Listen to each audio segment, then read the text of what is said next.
सांग माने आपण मानकर खराब समय को आपण किपरि दूर करिवे। कंचा क्षीर को पानी रे मिसाई गाधोइबा द्वारा आपणकर आयुष बढ़ी थाए। हलदी मिसाई गाधोइबा द्वारा आपणकर भाग्य उदय होइथाए।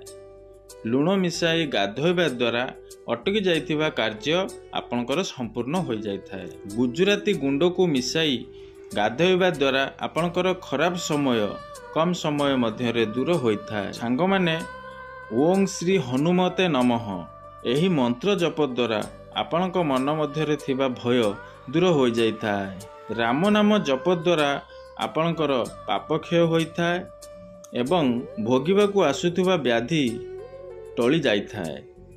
हाँ सांग माने राधा नाम जप द्वारा आपण मानकर जहाँ भी किछि बाधा आसुथाए ता मध्य कटि जाए।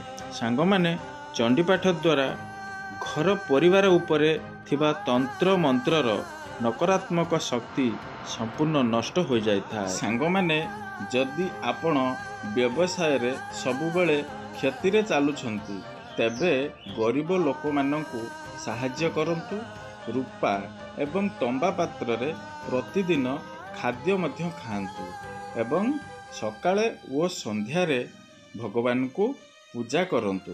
देखिबे आपणकर सबु विपद एवं सबु क्षति धीरे धीरे भरणा हो जिवो। वीडियोटी भल लागिले लाइक करंतु, शेयर करंतु, कमेंट करंतु। हाँ सांग माने आम चैनल को फॉलो मध्य करंतु। जय जगन्नाथ।